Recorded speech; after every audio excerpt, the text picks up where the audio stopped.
here. Okay, and then do we have one more? Is Brittany? Brittany's here.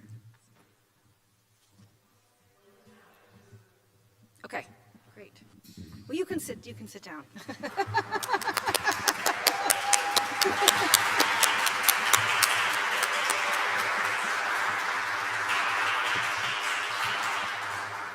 So we're waiting for one more panelist who's going to join us very shortly. But if there's anybody sitting in the back that wants to move forward and fill these seats up so you can hear better, one of the things that has remained true about Union Theological Seminary for the past 100 years is the acoustics in James Chapel are horrible. So it's very difficult to hear as Calvin Mew leans forward to try to hear. So seriously, moving closer will increase your likelihood of hearing everything. So, okay. Oh, good.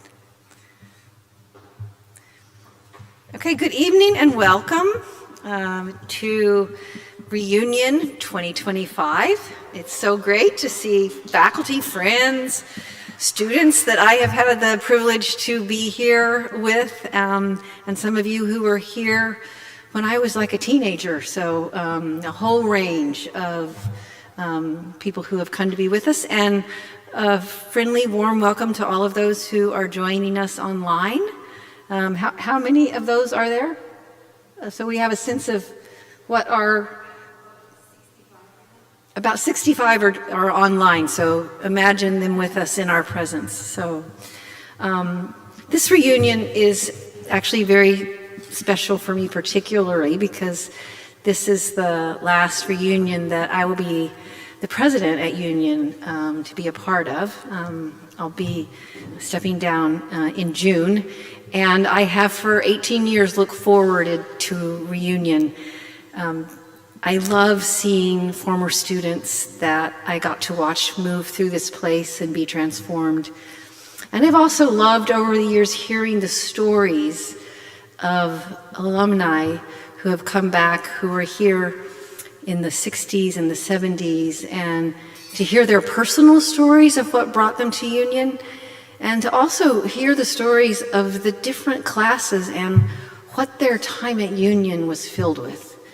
And that has given me a whole new sense of American and international history, because across the board, Union students, every generation, bring with them such intense passion about the study of theology and spiritual and religious leadership and how it engages the world. So I am filled with so many stories. I could write a book just of alumni stories that make me weep to hear at times, and make me laugh. I'm looking at Betty about all the ones I've laughed at that she's shared with me. So anyway, we're going to get started this evening with a program that is another iteration of what Union has been doing now for almost 200 years, and that is convening cutting-edge, critical thinking voices to discuss the crisis in which, at the moment, we find ourselves. And so tonight we have a panel that's going to be talking about faith, justice, and public life in a time of crisis in interreligious dialogue. So we're very lucky to have these panelists with you. Thank you for taking time out of your schedule. And as these days are getting shorter and shorter, to come be with us. We're very grateful for that. So I'm going to end by sharing with you Union's land acknowledgement about the land on which we sit here this evening. Union Theological Seminary acknowledges and honors the land on which this building stands as the original homeland and territory of the Lenape people, as well as the habitat and dwelling place of the many beings they have been in relationship with. We give thanks to all the spirits of nature. We pay respect to the Lenape peoples, past, present, and future. And we express support for the flourishing of indigenous peoples and lifeways within this place and everywhere. So I will now turn it over to my colleague, Joe Lumen, our Senior Director of Development and Alumni Relations, who will guide us through tonight's program. And I just want to thank her for all the work that she has done to pull this evening together. Thank you, Joe.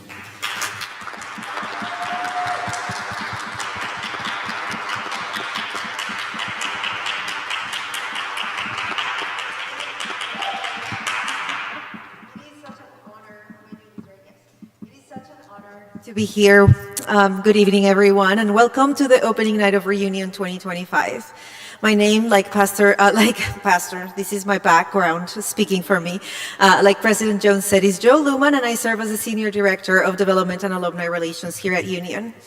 When we began planning this year's gathering, we asked our alumni what they most wanted for our reunion. And the response was clear. You wanted to hear what's happening here at Union, and you wanted to engage in conversations that meet the urgency of the time. Tonight delivers exactly that. This interreligious dialogue on faith, justice, and public life in a time of crisis was shaped with input from both alumni and faculty, and what emerged is a conversation I know will leave us grounded in hope and inspired to keep building a more just world, especially right now. Events like these are only possible because of our alumni and friends whose partnership and generosity continue to sustain Union's mission. To each of you here and those of you joining us online, thank you. Before we begin, just a quick note, restrooms are located in the back to the right, and we invite you to stay for the reception immediately following the program, please. If you want to take questions for the panel, you should have received a paper like this, and we're going to take your questions over text. Text your questions to 858-295-3779. They will be shared with Simran, and then we will be able to get to as many as time allows. Now it is my honor to introduce our moderator, Dr. Simran Jeet Singh, a scholar, writer, and one of today's most compelling public voices for compassion and courage.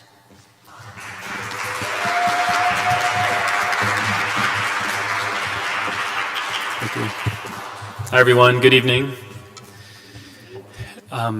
I was talking to a human rights lawyer friend of mine today. Not Qasim, who's also a human rights lawyer. My friend is much better looking. And I was talking to my human rights lawyer friend, and he's been working on human rights abuses from the 1980s and 1990s. And one of the questions that I asked him was, in a world where there are ongoing human rights abuses, why is it that you choose to continue working on these issues? Doesn't it feel like history? Doesn't it feel like the past? His answer, I don't think it surprised me, but it made me think a little bit differently.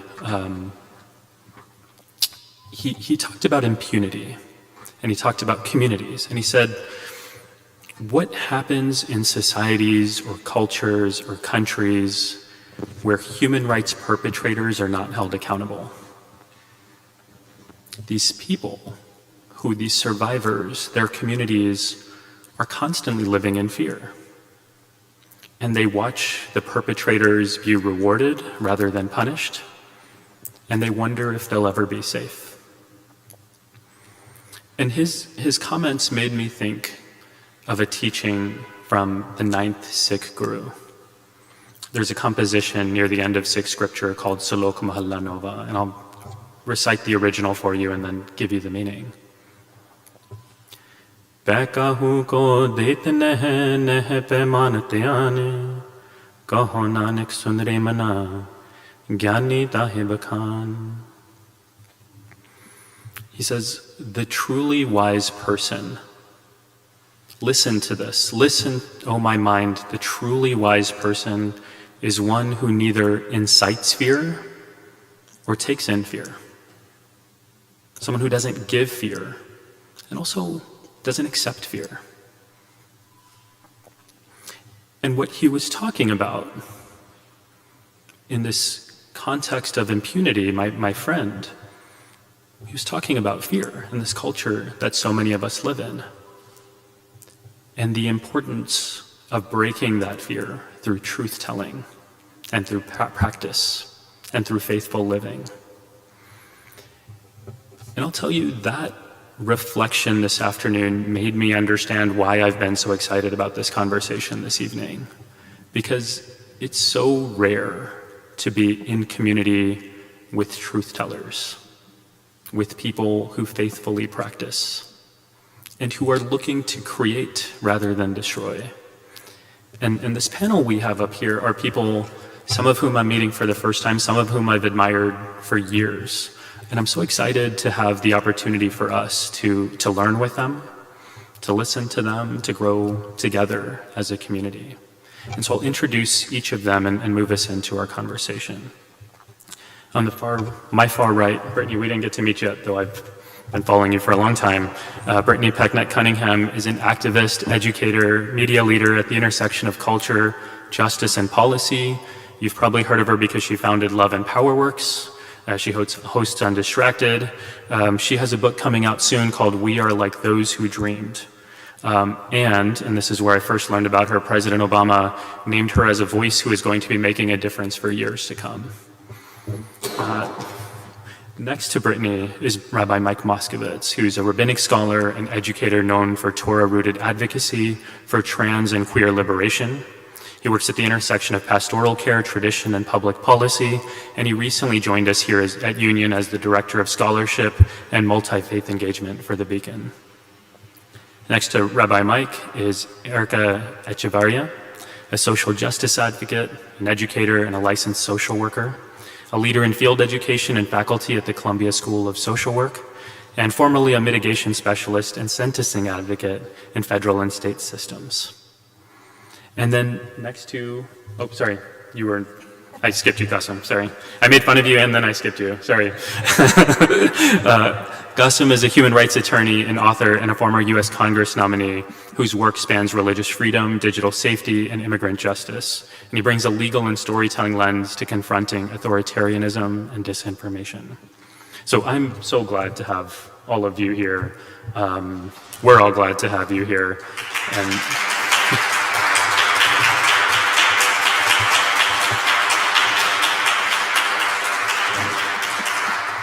If I was smoother, I would have transitioned to my seat and asked you the first question, but I'll do that as you're talking. Maybe, Brittany, we can start with you and just, I'm interested to know, what is it that you look at within your faith as it pertains to justice and public life? Well, first of all, thank you all so much for assembling this esteemed conversation. It's really an honor to be a part of it and to be with all of you. There are many things, but right now I am thinking about holy lament. I have been spending a lot of time reading about it, praying about it. There's a book called Black Liturgies by an incredible writer named Cole Arthur Riley. And that book came to me years ago, but I've been spending so much time in it once again and giving myself the space to recognize that crying out to God when you are in disarray, when the enemy is rising like a flood, right? That is a holy expression. And there was a desire, especially I think in the Black church, that is a deep part of my faith tradition after the election, to do some spiritual bypassing and just say, well, it's okay because God is still on the throne, and didn't leave people any room to mourn, didn't leave people any room to question, did not leave people any room to plan and prepare, not to invoke fear, but to invoke readiness in community. And so, I don't know, maybe we're all dressed in black for a reason, but you know, I'm mourning D'Angelo. I'm mourning the Voting Rights Act. I am in a space of mourning and acknowledging that, remembering that is holy, I think has been an important part of the work for me right now. No, thank you. Rabbi Mike, how does your faith equip you in the work that you do? So what I think is true about all faith-based traditions universally is that the way that we treat other people says a lot about our relationship with faith and the divine. And therefore, like, the way that we do things matters. I believe deeply in divine providence, kind of as a maximalist. And so I think a lot about micro-affections. Like, what does it mean in, like, what otherwise would be mundane spaces to connect and to humanize, to make eye contact, to hold the door? That in this moment where everything feels so horrible in ways which are like epic of biblical proportions, and like, what can I do as an individual? In this moment, I feel deeply empowered in the small one-on-ones in the grocery store, in airports, and particularly feeling like faith is a call to action, that to the extent that I believe is to the extent that I can take on the precarity to do what I think is right and deal and not stress about the consequences. So I think part of that kind of public clergy persona is simply giving over, if people need that kind of permission, to say, like, look, we can do this and it's going to be okay, not because God runs the world and it'll be okay, but because we are in community and in partnership with the infinite source of the universe, and that we are tasked to be able to reflect that divine compassion and kindness and agency. And so I just think that more and more we need to really believe that there's just no such thing as a small act of kindness. It's a very important question. You know, from an Islamic standpoint, there's two responsibilities that are fundamental to every Muslim. Hukuk Allah and Hukuk al-Abad, service to God and service to humanity. And throughout Islamic theology and teachings, God shares that He'll be quick to forgive infractions against God, but He'll be slow to forgive infractions against His creation, against our fellow human beings. And that our obligation to our fellow human beings is actually even more sacred than our obligation to God. And the life of Prophet Muhammad, peace be upon him, is an exemplification of what that service to humanity looks like. And you know, I can give you example after example, but there's a couple that come to mind. First, from the Quran, which calls upon us to act with justice, even if we're testifying against our own family or our friends or ourselves. That standard of justice must supersede and exceed all other things. And if we look around the world today, so much of the injustices is because powerful nations give favor to their allies or their friends, or powerful people will give favor to the people that, you know, nepotism, and the list goes on and on. So that's the first element, that maintain justice. Second, that justice is actually the lowest form of good. That's the bare minimum. The Quran talks about adl, ihsan, and ita'i zul qurba, that justice, kindness, and kinship. But ultimately, the level of kinship that a mother feels for her child or a father feels for his child is that level of kinship that you should feel for all humanity. That their pain is your pain. And I'll just close my remarks with a couple of examples from the life of the Prophet Muhammad, peace be upon him, where he exemplified this. One of which was when he was about 19 years old. There was a war that had broken out and had perpetuated for about 3 years, and he joined with a few of his family members and other prominent members of the community and established a charter which eventually became known as the League of Justice. So I joke with my kids that the original Justice League didn't have Batman, it had the Prophet of Islam in it. And part of this charter said that we will take it upon ourselves to speak up for the downtrodden, for those who are suffering, to make right what was done wrong to them. And if we cannot right an injustice, then we will spend out of our own money, out of our own resources, to maintain that justice. And when he was asked about this decades later after his claim to prophethood, he said that yes, I would still honor that platform. And we see him exemplify that in a situation. We talk about the rights of Christians among Muslims. He wrote the famous charter to the St. Catherine's Monastery, saying that Christians are my citizens and I hold out against all that displeases them. In the Charter of Medina, Article 17 puts in writing, no Jewish person shall be wronged for being a Jewish person, condemning anti-Semitism at its root. And so it is this exemplification of justice that I think about and internalize on a daily basis, that what can I do on a more effective level to ensure that those around me, regardless of faith, color, creed, nationality, or differentiating factor, have that fundamental humanity that every person deserves. And if I'm not reaching that standard, then that is an opportunity for me to reflect and self-improve, and hopefully it's that example that inspires others to improve as well. So I'm wearing black because I'm from New York. And I'm also a Zen Buddhist. And how we show up in community in practice is that we wear all black to really exemplify this concept of one body, right? Not that we're all the same, but one body, that we are all practicing for the same goal. And that goal is to liberate others, liberate everyone from suffering, including ourselves, right? So what is coming up to me around my faith and my practice, and this question is, what can I do to serve, right? What can I do to serve in a way that is compassionate? And really, that concept of compassion is not a feeling, it's an action, right? And some of the core concepts in my practice is that we sit in meditation for several minutes a day. We do this on our own, we do this in community. But really, the idea is that over time, we're cultivating this kind of awareness where we're observing our habits of mind, meaning what we think about ourselves and what we think about others, right? And this concept of wearing black and being one body is also getting at the notion of how we have so many preconceptions of the other, right?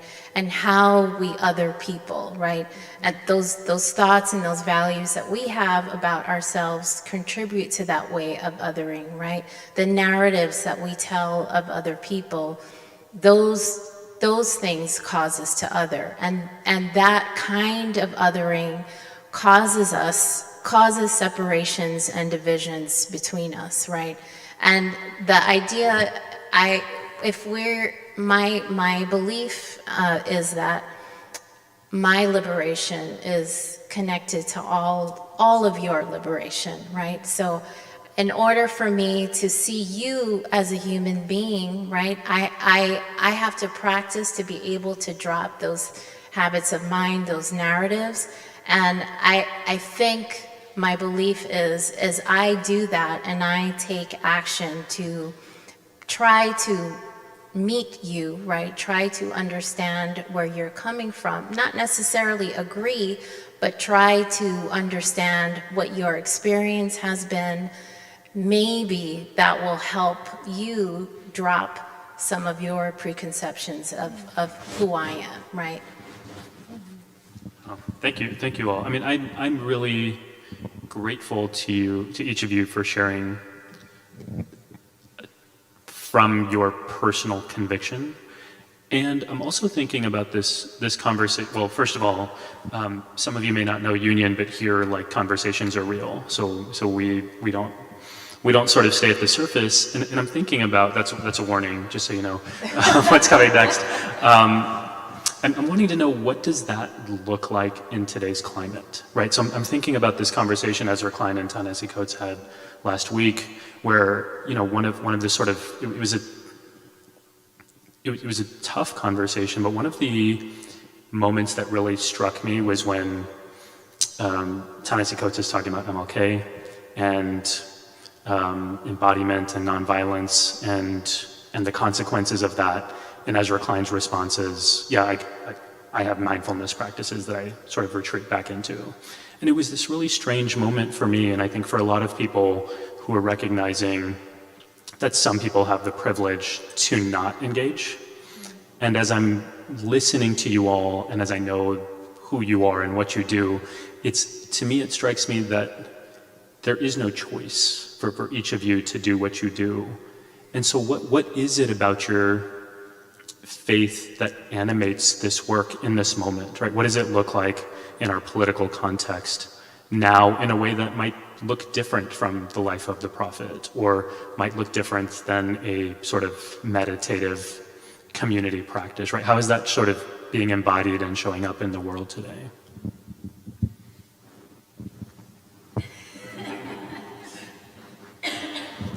It's funny because all of you do this and I see it every day, so it's like, yeah. Try not to hog first. You know, it's an important question, and I think we're all hesitating because it can go. The answers can go in a very real and different way. I think the way I think about this is, you know, Islam is described as Din al-Fitrat, a religion of human nature.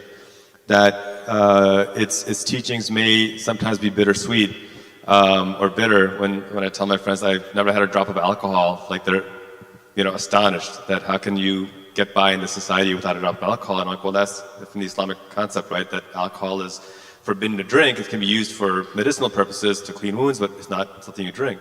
But it is a religion of human nature ultimately. And so when I think about how it would be, you know, this question about how it would be different than the Prophet, I don't know if I have a good answer to that.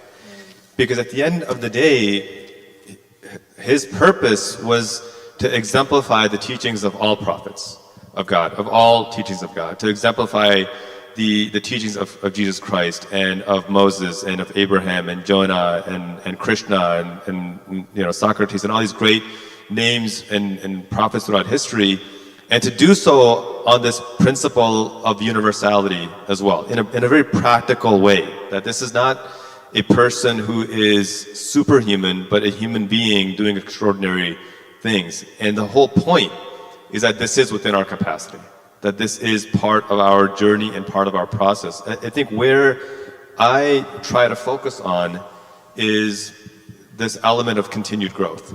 The Quran was revealed over a period of 23 years.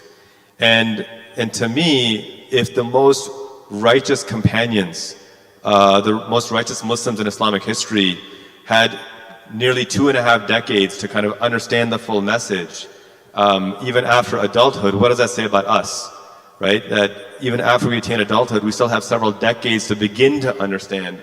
And so it's, yes, this internal focus on making sure that we're upholding justice and holding ourselves accountable to that standard of justice. And that's something that only we can truly know, right? Because nobody else knows what's going on in my mind, although my wife pretty much knows what I'm thinking all the time.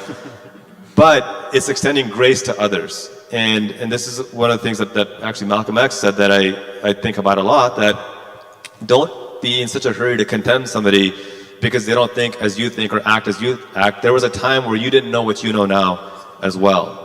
And I think in this world where it's such a hyper clickbait, you know, cable news, 30-second clip, so-and-so destroys so-and-so or so-so, you know, dunks on so-and-so. It's such a rush, right? A dopamine hit to see somebody get, you know, destroyed on social media. Extending grace, I think, to me is the ultimate message here that we need more of. And I try to engage in and fail miserably a lot. But I think that, to me, is kind of the lasting legacy of what we need right now. We're more polarized than we've ever been. And I think that the antidote to that is to follow these examples of extending a bit more patience to those who may be trying to do better. And I think ultimately we do that by looking inwardly, making sure, again, we're upholding justice and hope that others can follow that example. You know, when I define my faith practice, it is very intentionally at the intersection of race and faith. Because not only have I watched the Christian faith perpetually be bastardized, especially in an American context, but certainly globally, I recognize that I am descendant of a people for whom Christianity was bastardized against. And so the existence of the Black church is indeed a counterforce from its very root. And so I am very specific about my faith practice in that way, not to be divisive, but to honor the ancestors, the elders that had enough courage to create the thing for us to be safe and seek and see God when it was an offense that could be met with death. And so I make no apologies for that, right? I don't sugarcoat that. I don't allow people to second guess it. And I am recognizing that in that tradition, one cannot help but be engaged in justice work because the institution in which I was raised is in and of itself an act of creating a place for justice. And I do that both coming from that faith tradition without, but I also feel a deep sense of responsibility to do it within the institution, because it also has its deep imperfections. I think that there's a tradition, I know that there's a tradition among our people that understand justice as sacred work. It is why Harriet Tubman was called Moses. Right? It is why it is so clear in all of the work that he did, especially toward the end of his life, especially when he was giving that Beyond Vietnam speech just across the street, that Dr. King came from that tradition, right?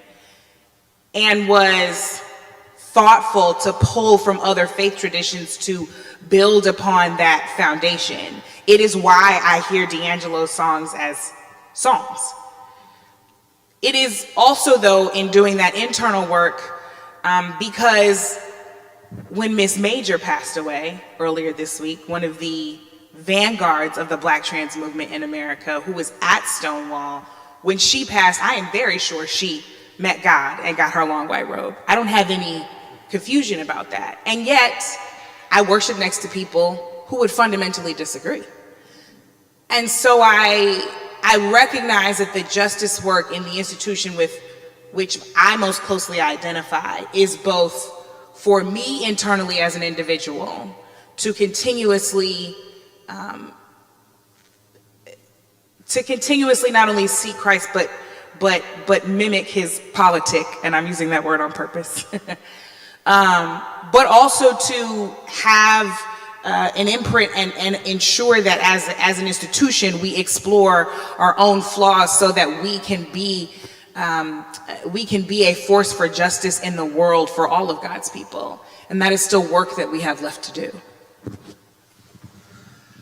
I deeply believe that there are no extra people in this world, right? Nobody's life is hypothetical. And so although nobody can do everything, everybody can do something. And so when I think about privilege, I think about it as a commodity. I think about it as a currency. I think it's in something that I trade in, something that I leverage, and something that I think we all have in different places. Hillel very famously said in Hebrew, "Im einani li mili," if I'm not for myself, who will be for me, right? Because nobody else is me. But at the same time, if I'm only for myself, what am I? And that there's a deep act of dehumanization when a person is selfish to think about, like, how can I make sure that I'm okay? How can I make sure that my people are okay? That in this time, I think we need to double down on allyship as spiritual practice, to be so connected to each other that there simply is no other, right? If I want to have a relationship with God as a parent, I need to take care of all of God's children as my siblings. And when we see what's happening, like, this is not how you treat family. And so I think, for me, I have found no better way of coping than by attempting to affect change. And so I think choice is the ultimate kind of gift that the divine gives us. There's so much that is beyond our control. But what we do with this moment, every single moment, to either advance the cause of goodness, to be an agent of change or not, that's something that I just don't understand how people would want to be complicit in it not going in the right direction. And so that level of clarity, I think, is harder in the day-to-day when people make it difficult for us to see them as people that we want to align with or see ourselves as being attached to. But the act of othering is itself an act of detaching the divine from all of the pieces. In fact, in the Hebrew Bible, the first time that the word other, acher, shows up is in the killing of Cain and Abel. That what happens when you other people is you objectify them and then they become the object of, whether it's desire and violence that you see. Again, just in Hebrew, one of the words for desire, chafetz, is the same as an object. That in all of the violence, sexual violence in the Hebrew Bible, a particular word is deployed, where a person becomes the object of the desires itself is an object, objectification. So too, the othering is now you're no longer human in the same way.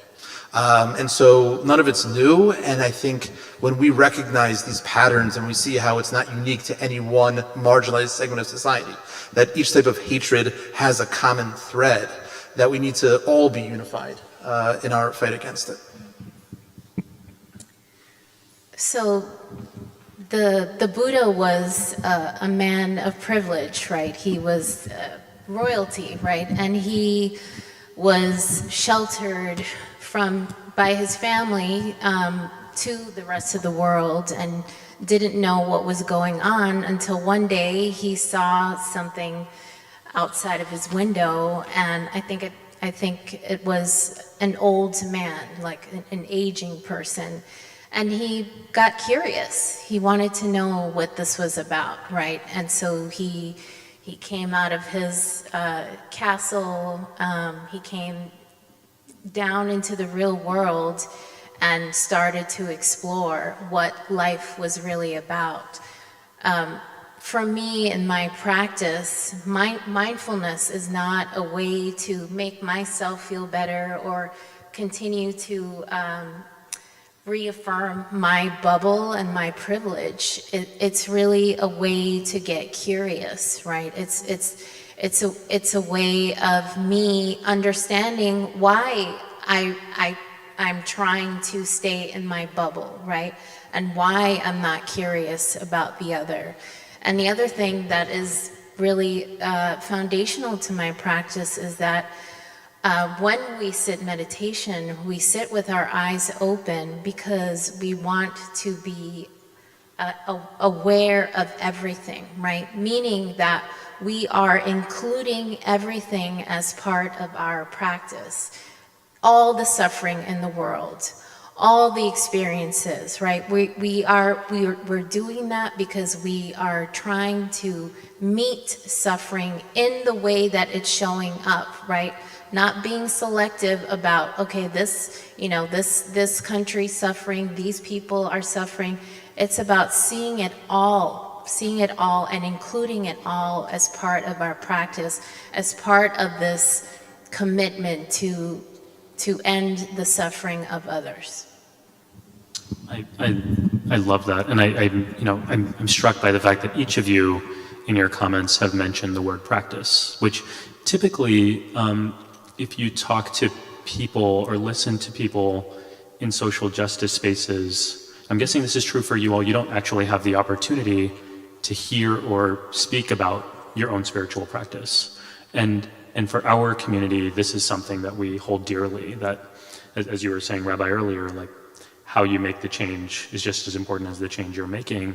And I wonder if others of you might give us a window into what that practice looks like for you from within your own tradition. We know that traditions themselves are diverse, and so your practice might be different from the next Muslim or the next Jew or the next Christian, but what does it look like for you, and why does it feel like something that you cherish, something that you continue to do? Because we know practice isn't easy, but what does it give you?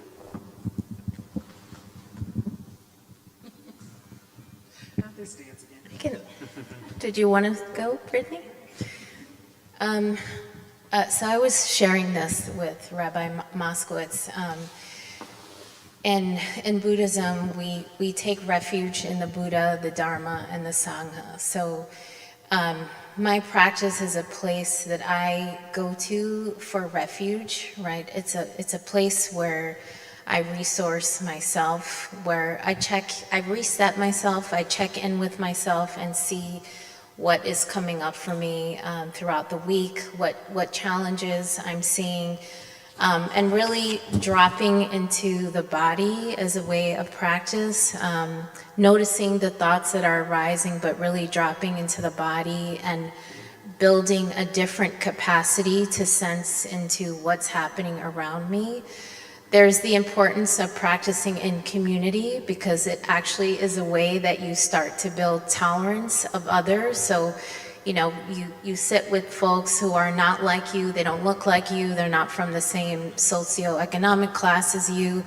I don't see many Dominicans in the Zen Sanghas, so I'm generally in the minority. But it's a place for me to really see what things are coming up for me and see how I'm getting triggered by others, but also being able to connect with people from a different way, from a different perspective. And I think what has happened throughout my years of practice is that there is an affirmation of my belief in the ability of seeing how people change and also seeing how people connect in just the very simplest ways, whether if it's through bowing to one another, whether if it's serving an karaoke meal to one another, right?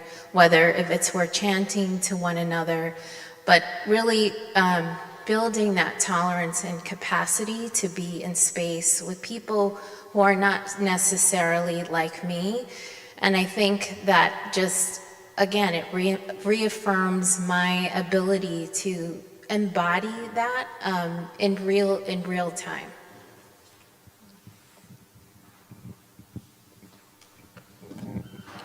You know, there's earlier this year, my father passed away from Parkinson's, and it was a rare form of Parkinson's that results in just macular degeneration, losing the ability to walk, eventually the ability to talk as well. And I remember we had basically lost the ability to talk, and a nurse asked him, "Do you have any regrets in your life?" Which I thought was kind of a bold question, but they had a good relationship, and it was a genuine question. And my father was an imam, a scholar of the Quran, a professor his entire life. He had served as a missionary throughout the world, and he somehow mustered the strength to say none, and then whispered out, "If billionaires knew what I have, then they would be jealous of me." And it really made me reflect on the kind of life that he lived and on the lessons he taught me about this very question, about why do we do what we do. And to me, again, I go back to the example of Prophet Muhammad, peace be upon him, but to me that example is valid because of its practical application. And in the contemporary times, I'm reminded of the first missionary of the community I belong to, the Ahmadiyya Muslim community, when he arrived in the United States in 1920 in Jim Crow America. And he established his first mosque, which is the oldest intact mosque in the country on the south side of Chicago at 45th and State. And this was a remarkable moment in American history, because at a time of Jim Crow, at a time where women had just started to get the right to vote, only white women at that, at a time when interracial marriage was criminalized and illegal, this was an Indian scholar who spoke, Arabic and Urdu and Farsi and English and Punjabi in the south side of Chicago, and in a mosque where men and women were praying together, where black and white and Latino and indigenous were praying together. And we know this because we have the pictures and we have the record of them. And at a time when all these acts were effectively criminalized, he wrote in his publication, The Muslim Sunrise, that in a mosque, there is no differentiation in matters of race or economic status or gender. You are all equal, and he exemplified that. And so for me, that is why we do what we do. It's to humanize every person and let every person see that humanity, not just in theory or in some philosophical that you'll be rewarded in the next life, that it's something that you can live and experience now. And he wasn't Muslim, but James Baldwin is somebody who I admire deeply for all the reasons. But he talked about this in his final days when he was asked about progress, and he says, "What do you want me to reconcile myself to? You've always told me it takes time. Well, it's taken my mother's time, my father's time, my brother's, my sister's time. How much time do you want for your progress?" And so for me, it's about the urgency of now. If my faith isn't driving me to have urgency of now, to end these cancers of racism and bigotry and poverty and misogyny and all the isms, then what's the point? That is what drives me, and that's what keeps me getting up in the morning, because the alternative is apathy, and that to me is far more dangerous than anything else in the world. Well, yeah. I feel deeply nourished by proximity to the lived experiences of others. I think there's a great proof text in the Hebrew Bible that by Joseph, it says that the brothers saw him from afar and sought to kill him, that from a distance it's much easier to dehumanize somebody. And the converse is also true. When you get to hear the stories of people, there's a way in which there's an aspect of the divine which is expressed and shared. So the more people we get to speak to, the more that we can bear witness, the more that we can hear and try to understand, the more I think holistic my God becomes in the lived experiences of others. And so I've tried really hard to try to just physically show up, right? Not necessarily to the one that comes to mind, Next Benedict, who was a indigenous kid in Tulsa, Oklahoma, was bullied and then died, and I felt called just to show up, not to speak, not to write about it, but just to be there. I think there's something in the first of the Ten Commandments. God identifies God's self, also known as like God's coming out speech, where God tells us that I'm the God that like took the Israelites out, and that we believe in a God that shows up. Right? Not through intermediaries, not through angels. Like God shows up as God's self for liberation for those who are oppressed. And I think that there's something that when we show up, there's a nourishing force of contributing to. It was so hard for 5 hours. People are talking about Next and trying to humanize a human. And like the world is so broken that if people could see the divine in them, then none of this would have happened, and they would still be here. So for me, one of the practices selfishly that I feel really energized, and it's a way of filling my own kind of internal cup, is just being able to see the beauty in other people. To borrow from all of our sisters, Sherilyn Eiffel and Nicole Hannah-Jones, they've been talking so much about how Black people in America are in a second nadir. So this period directly after the intentional ending of Reconstruction, in the pathway to the full establishment of Jim Crow, is this period of extreme violence against Black people all over the country. And anybody paying attention is recognizing that a lot of people are experiencing that right now. There is no possibility of looking at what is happening in Chicago and not realizing that a lot of people are in their nadir. When I think about my trans siblings, right, this is a moment of extreme violence. And we're not talking about violence in the figurative, right? I mean, political violence is real, poverty as violence is real, all of these things are violent, but we are talking about very literal, physical violence, right? The entire destruction of towns like Seneca Village down the street, the entire destruction of homes, of bloodlines, here and across the world, right? There are people who are looking up, and all of their people, the land, the places where they have inhabited, and all of the folks who share their DNA are gone. In thinking about that, I have been lately in my practice trying to very simply pay attention to the song that God puts on my heart every morning. So one of the greatest honors of my life was, because I'm a nerd, was going on Finding Your Roots with Skip Gates. And he said he loves doing this because it unlocks people's ancestry from historical purgatory, right? He said that to me, and I go back to the hotel room and I fall to my knees crying because I literally can see my ancestors in a circle suddenly unlocked in that moment. And when I see them, I hear them humming.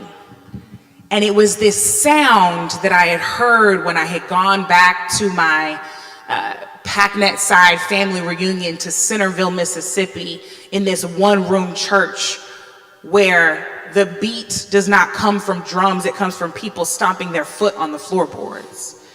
And the songs are not the songs we hear on the radio, they're the songs that were passed down because that was the passing of history, of knowledge, of ancestry and genealogy, and it was the passing of courage. Because these were the songs that got us free. These were the songs that we encoded instructions in. These were the songs that gave people strength. These were the songs that sat people in community without apology. because I'm a nerd, I grew up, my father was a pastor and I was getting Sunday school lessons right alongside African American history lessons in the same place.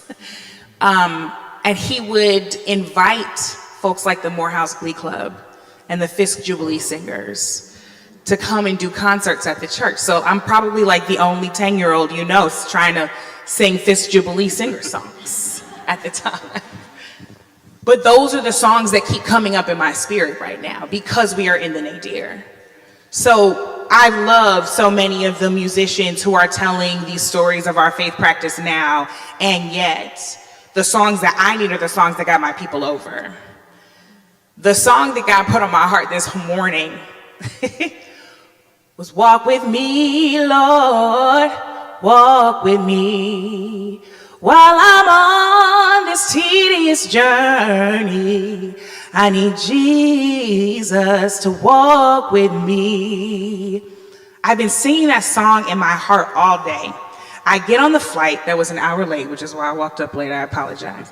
I get on my flight today that I had to move and reschedule and do all of these things, and I walked past the person who spit at me in high school for doing this kind of work. And as much trauma immediately revisited my body, all I heard was "walk with me" as I'm literally walking down the aisle. And that is a song that walked my people through. And so in my practice, I'm trying to exist simply and honor what gets put in me instead of searching for something profound and complex. All of the things I need God already placed in me. And these melodies, these songs, these lyrics, that hearing of that stomping on the floorboard, that immediate harmony that people are so able to easily fall into, whether you have a perfect voice or not, that is a practice that I can have forever and that I can give my children. So we've heard you all reflect a little bit about personal practice, about where we are in this country right now, and I wonder if we might move it to what is the vision? So where do we go from here? It's easy to sort of sit up here and lay out our frustrations of what's happening in our country or what our communities are doing or not doing to respond to political violence. And I wonder if we might reframe that and say, what I want to see happen, what I'd like to see happen with my faith community or our faith communities in responding to political violence is this. What would you like to see? What's your vision of how things need to go from here?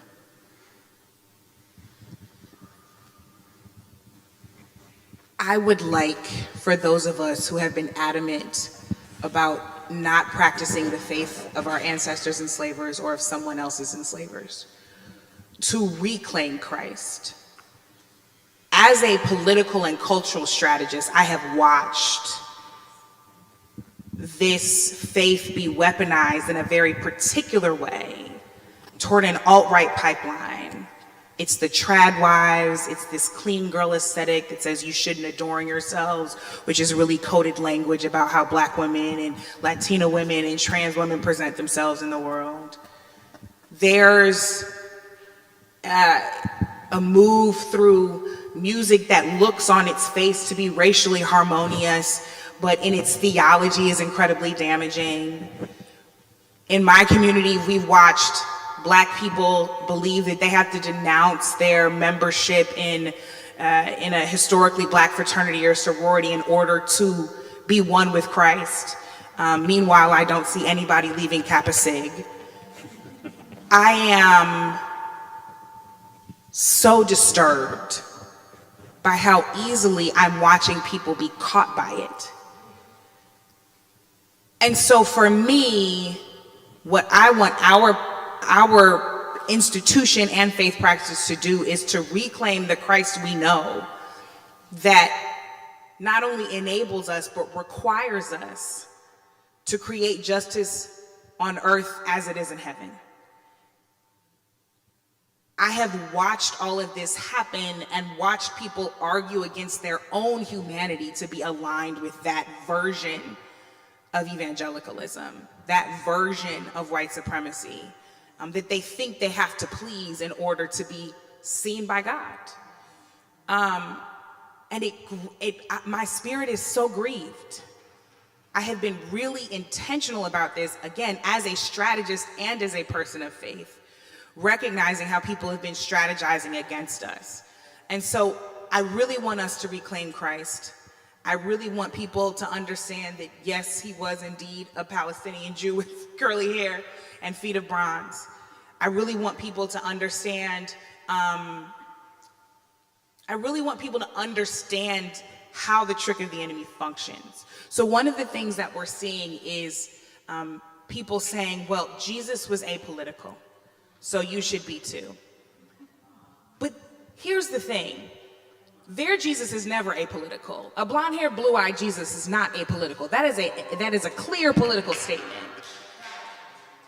But the thing about it is, because of how whiteness functions as a culture in the world and in America, it is the default. It is the invisible thing that you can't see that is all around you that you are expected to uphold and adapt yourself toward.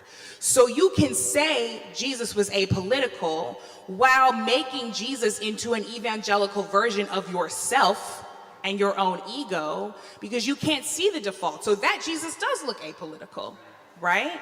That's not the woke Jesus. That's just the Jesus who says, slaves should obey their masters, even though Paul said that. Right? That's just the Jesus that said, women, know your place, right? Even though it was women who found the tomb rolled away, right? There is a particular, very sneaky and subversive way in which people are being taught to separate the westernized version of Christ from the actual lived example of Christ. Because Christ made political decisions about who he hung with, about where he ate, about who he told off, about where he flipped tables. All of these things are part and parcel with the ministry of those 33 years and the aspiration that we are supposed to hold for ourselves as people who call ourselves followers of Christ. So for those of us who know better than to practice the faith of our ancestors and slavers, and for those of us who know better than to look at a blonde-haired, blue-eyed Jesus and see rejection, for all of us, we need to reclaim Christ and lovingly offer him to the folks who have been convinced otherwise. See what I meant about truth-telling?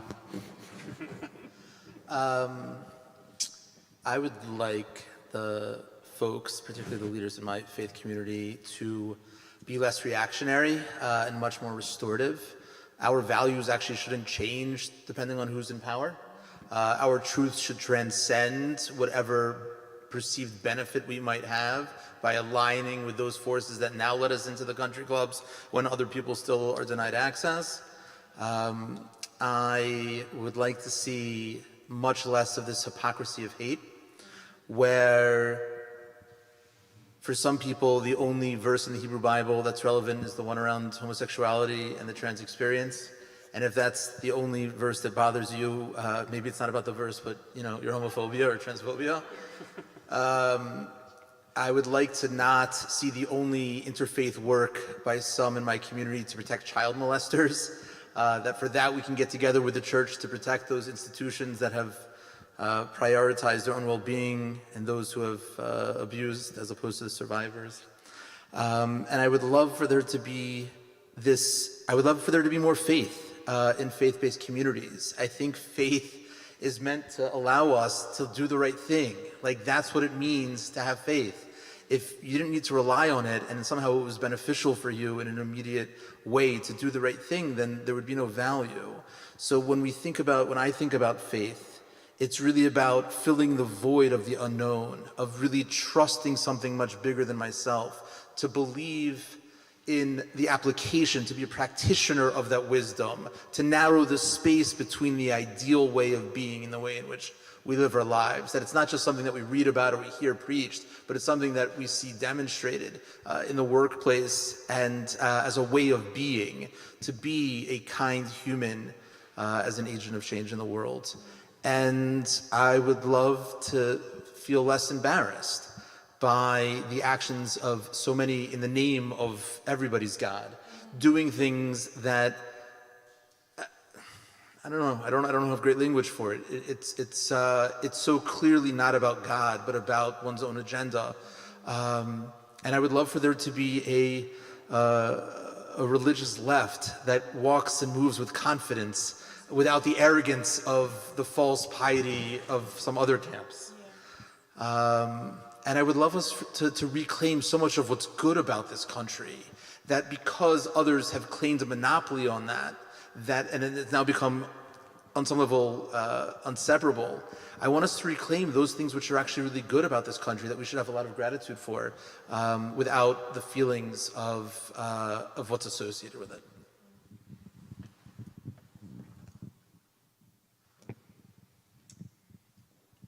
So I would love for many Buddhist practitioners to speak more truthfully about the real-time suffering and naming the actual suffering that's happening in the world. So naming the genocide in Palestine, right? Naming the wars, the ongoing wars in Sudan and the Ukraine. Naming the ongoing violence against Black and brown bodies in this country, right? And stop asking questions about, well, what does compassionate action look like? It really means being proximate to people who are actually going through these things right now in real time. It's about, going to, speaking to people who are going through these experiences of being othered, whose families are being torn apart, right?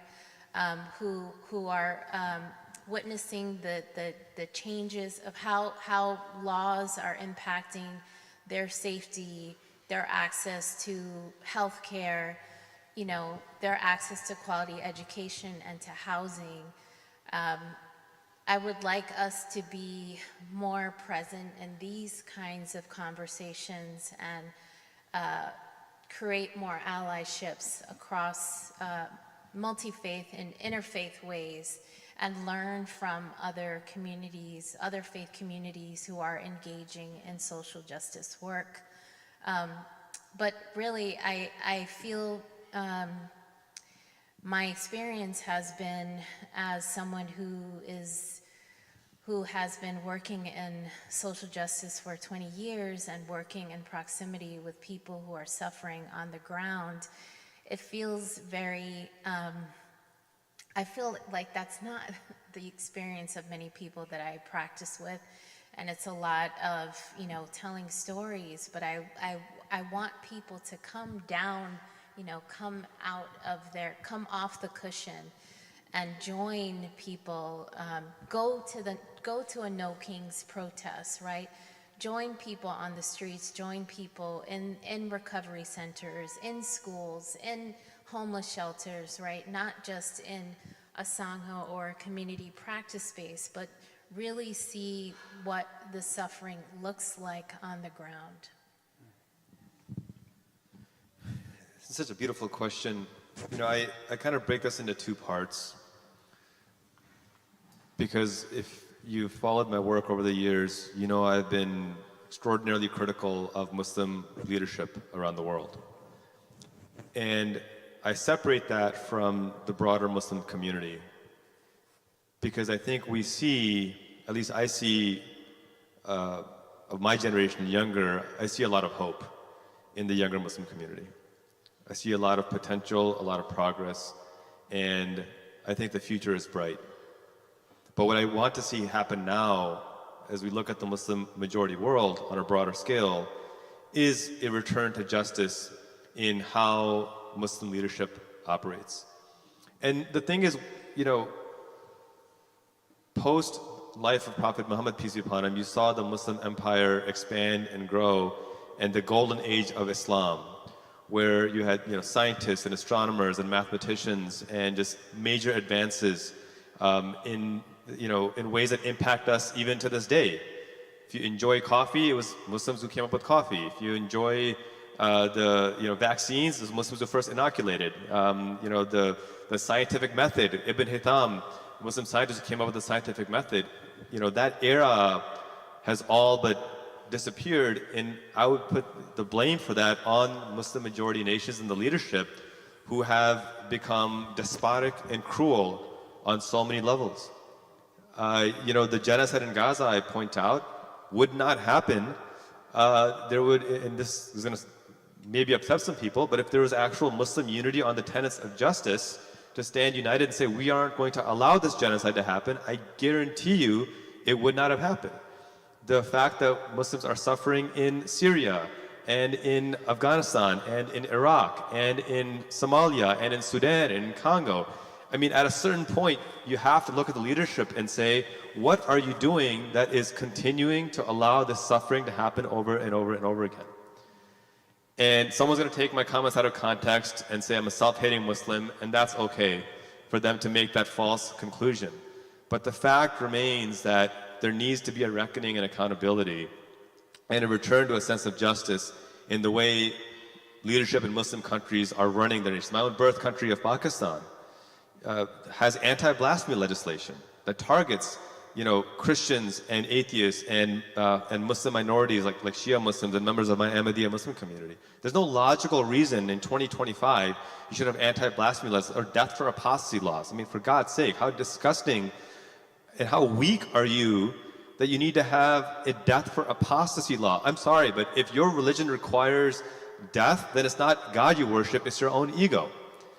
And so I think a lot of what we see there is you could argue that sure, horrific acts like the illegal invasion of Iraq or the arming of the Mujahideen by the Reagan administration.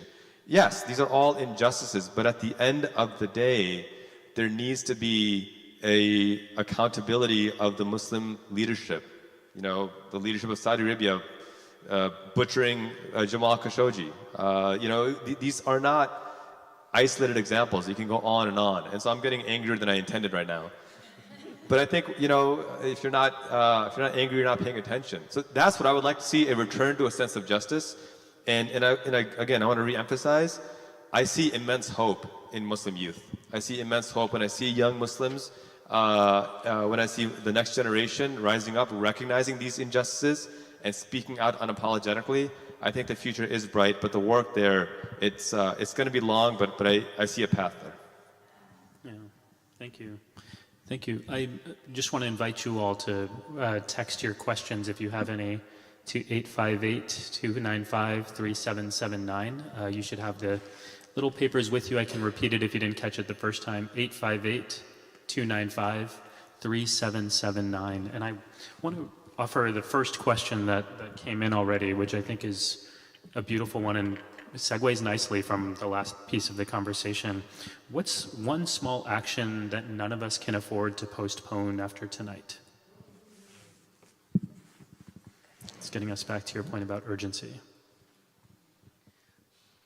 Identify your community.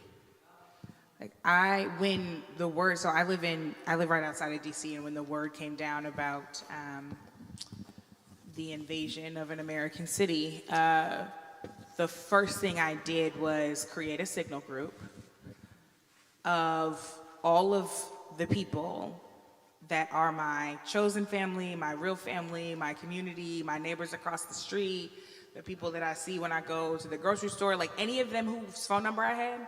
I said, you all may not all know each other, but I know all of you. And all of you are my responsibility, and we're all each other's responsibility. And so we would keep building that group. It's got quite a few people in it now. And it started off with me texting every morning and every night check-in. Like, you can like the message. I just need to know that you're good, that you didn't get picked up anywhere. And then it became a space of sharing resources, of asking for resources. It really honestly became kind of a mutual aid space without any of the kind of formality of saying, hey, let's organize a mutual aid space. The people were in one place. They had things to offer one another, because the important part of mutual aid is the mutual part, not charity, mutual aid. and people were honest and transparent with one another. And none of us can afford to not be in sincere, intentional, practical, tangible community with our people, whoever those people are. And they should definitely at least be the people across the street. Yeah, just to add on that, I think a lot of us are in liminal spaces of having communities of origin that feel very authentic and home, but also not because of the way in which we feel we've expanded into other spaces. And so in addition to finding the community, know whom that is, I want to, if people feel nourished by it or feel like they have the bandwidth, to also not give up on those communities. That there's something to be said for saying, I'm going to be stubborn about this. I'm not going to let you like ghost me or not be my friend anymore because we disagree about these issues. Because I believe in the capacity of change and in the power of love and community. And just to add one last thing, I think joy right now is really important, both as an act of political resistance and a spiritual resistance, that we have to be able to still remember that we're alive, that there's life to live, and that we need to find sources of joy to be able to then resist all of the stuff. It's going to get worse before it gets better, and we need to find ways of still feeling the joy of being alive.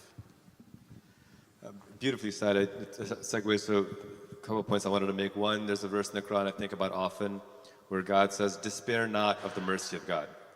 And God, keep us in mind, that do not despair, do not despair, do not despair. That God burns no soul beyond its capacity, do not despair. And so that goes in well to the Rabbi's beautiful comments about joy. But to me, that's still very squishy. And the question is, what's the one thing that we can't afford to delay on? And I'll give you two things. One, recognize that you're not going to boil the ocean. Figure out what, and this is back to what Brittany was saying earlier, figure out what is the one thing that you care deepest about. And there could be multiple things you care about, but what is the one thing that you care deepest about more than anything else in the world? Maybe it's climate, maybe it's reproductive justice, maybe it's combating genocide, maybe it's, ending poverty, ending, food insecurity, but figure out what that one thing is for you. And then once you figure that out, promise yourself that you're going to be consistent in contributing one, two, or three things to it. Time, treasure, talent. Maybe you'll volunteer every week. Rain or shine, hell or high water, you're going to volunteer every single week for a certain amount of time. Maybe you can't volunteer, but you have the financial means to contribute. So you'll find a charity or find an organization on that thing you care about, and you're going to contribute and donate a meaningful amount.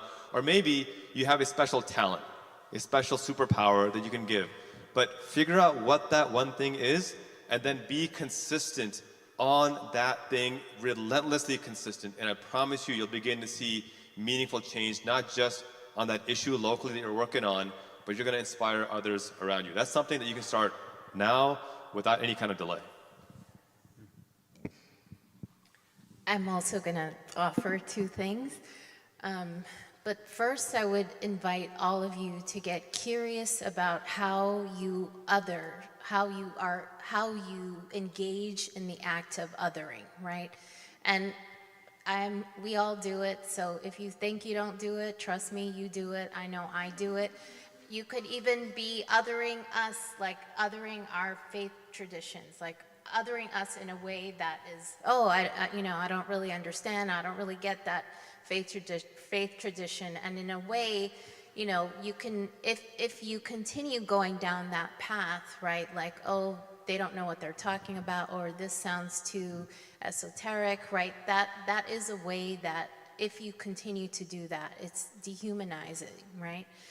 So I offer you to get curious. If you're riding the subway tonight on your way home after this, you might take a look at the person next to you and see what comes up, see how you might be othering them, right? The other thing I would offer is to be thinking about how you could serve, right? And yes, you might want to serve in your faith community. You might want to go and volunteer and head up a project. You might go to a protest on Saturday, or you can choose to do something small for your neighbor, but just being in the practice of service to others I think is a small way of beginning to change, right? And thinking about how we're connecting and how we're relating to our fellow human beings. Thank you. Okay, we have some great questions coming in. I'm going to ask one for the group, and then we have some fun lightning round ones at the end. So here's one that's not so fun. But you know what's interesting to me? All of the questions are in some way looking towards concrete next steps, and I think it speaks to our understanding of you all as leaders in this space who actually have taken from your traditions and the wisdom and learned how to apply it in community, national contexts. And so here's one question. Despondency is widespread today for economic reasons and lack of hope about the future, leads to apathy and disengagement, fueled by the convenience culture, addictive nature of the internet. It's very difficult to wake people up from these habits and be highly engaged together. What have you seen as effective means of doing so?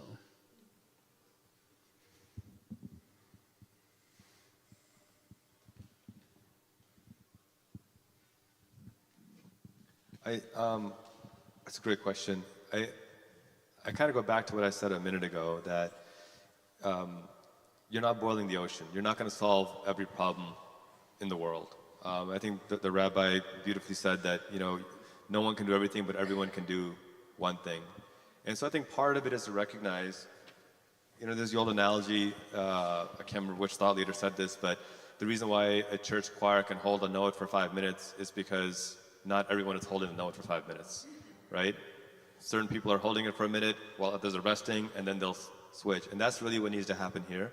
And that means tying in joy, finding your guilty pleasure. Maybe it's, it's watching a sitcom, or just zoning out and purging an entire season of The Simpsons.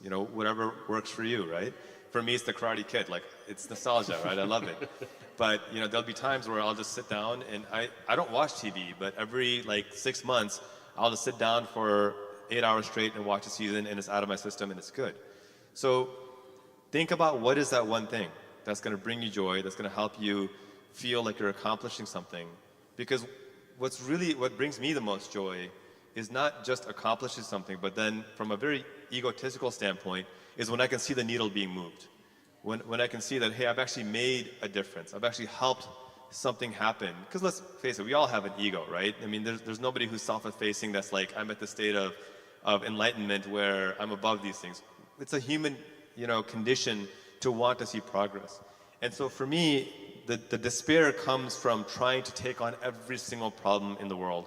And you physically can't do that, you mentally can't do that, you emotionally can't do that. Figure out what is your one niche, and on the other issues you care about, support the person next to you who is the leader on that. But if you're consistent with that, I promise you, you're going to start to see meaningful progress. It's going to bring you joy, and that's something you can build from. Two things. One, as an organizer, the kind of 101 is that when you bring people together, make the first issue immediate and material. Not just because people will feel it and be able to access that, but if you can get a win on it, to your point, that builds real confidence. When I was on President Obama's policing task force, there were only a couple of us young ones trying to hold it down and trying to be a little radical. But my friend Jose Lopez, who runs Make the Road, at the time ran Make the Road New York, would talk about organizing in the Bronx. And I mean, we're talking at this point about political powerhouses, right? As a community who have shifted policy and area regulation and all of these things, but they started off organizing around getting stop signs in the neighborhood so folks would stop driving fast and endangering the children, right? That is material, it is immediate, it is accessible. And when they got it, they said, oh, this feels good. We can win things, we can do hard things, we can do it together. The other thing I would say is to build spaces that are safe and bold enough for questions and answers. Here's what I mean by that. If the current town square is social media, that is not a safe place to ask questions. That is not a safe place to be intellectually curious. That is not a safe place to wrestle with hard, nuanced things. that is not a space that is lacking judgment for those of us who are bold enough to ask questions, right? And I think we're all guilty of this if we engage, right, on social media, because it is built to feed us the things that keep us on it, which means that if it can make you outraged and want to yell at somebody, it will keep you on there to keep yelling at someone. But I recently heard a presentation from a brilliant researcher, Keon Gilbert, who is at the Brookings Institute and St. Louis University, and he was talking about these community groups that he built for Black men in 3 different places. One was Little Rock, Arkansas, Montgomery County, Maryland, and Baltimore, Maryland. And a lot of people have assembled Black men to fix them, as if there is some kind of pathology existent, right? Well, you didn't have a father in the home, so you need to be fixed, right? Or you made this choice, you need to be fixed. What he found at the end of these engagements was that this was the first time for a lot of them that they had ever been invited to ask hard questions and be invited to be the fixers, not of other people, not the saviors of other people, but of the systems that they continuously engaged with. So they said the pathology is not ours, right? It is these systems that were not built to see us as human in the first place.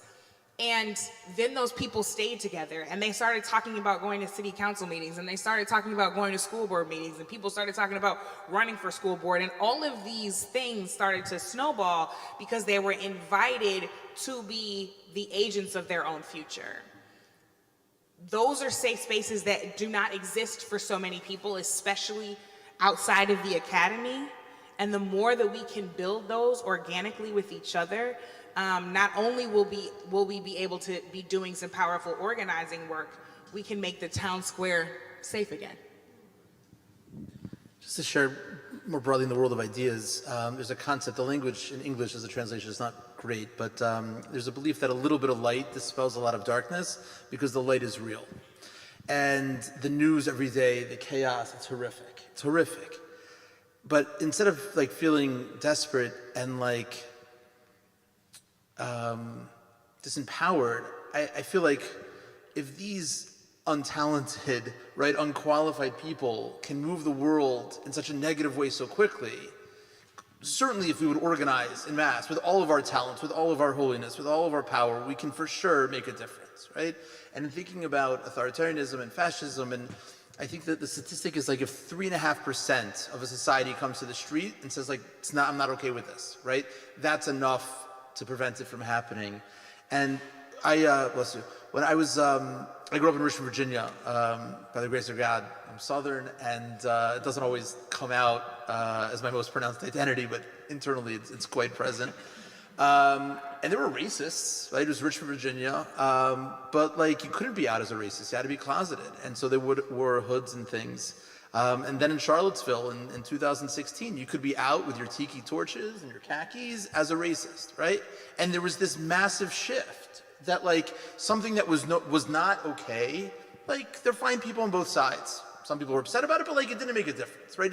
Fundamentally, some people lost their jobs, but people, and it was like this moment of like, wow, like change is possible in the wrong direction, right? But if change is possible in the wrong direction, right, it can't be that aren't enough of us who see how ridiculous it is and how pathetic that is to not say like enough already. Like it actually doesn't take that much effort if we work together. I'm going to keep it really simple, and I think it's, I would invite us to connect to the things and the people that we value the most. I think a lot about the future. I'm raising a teenage boy, he's 13 years old, and I know we have some parents on our panel. There's probably many parents in the room, or maybe you have grandparents, nieces, nephews, students, right? I think about the young people who are inheriting this world and maybe want to engage in justice work too, and really thinking about the kind of world that we want to leave behind, the resilience, right? The capacity to believe in change, the capacity to engage in our courage, and despite our fear, engage with courage.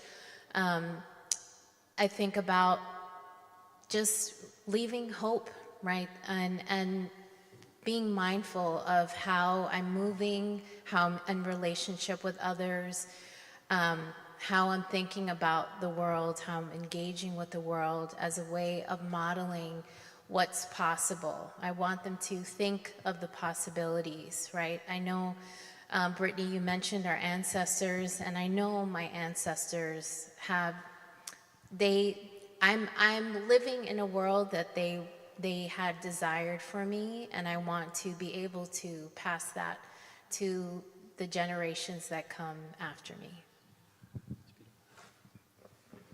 Okay, so the lightning round is one question, but there's one rule. No more than 2 sentences. All right, which makes it harder, I think. Okay, so this is what courage can look like. That's what you'll leave us with this evening. This is what courage can look like.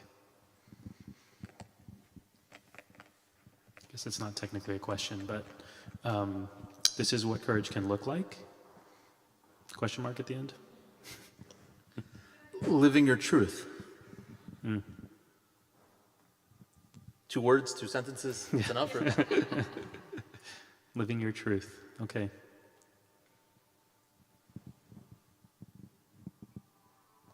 Raising loving children. Getting proximate to someone you consider the other.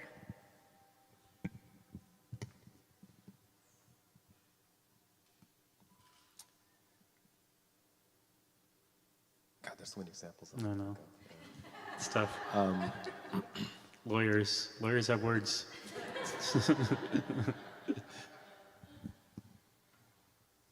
I want to recognize the 250 journalists in Gaza who were killed in this genocide, who knew every single moment could have been their last, but they didn't relent in telling a story that nobody else could or would.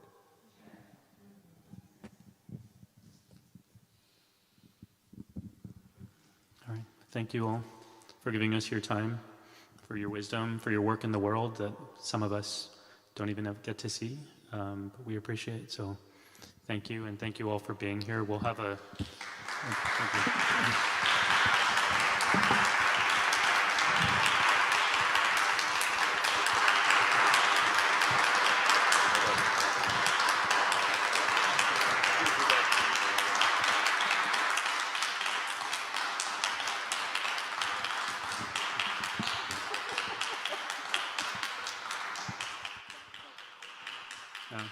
Thank you all. I mean, I think it really is special to be in this company. This is a special place. I think Union is a special place, and these are special people. So it's a very, very meaningful evening for me, and thank you all for making it happen. Thank you.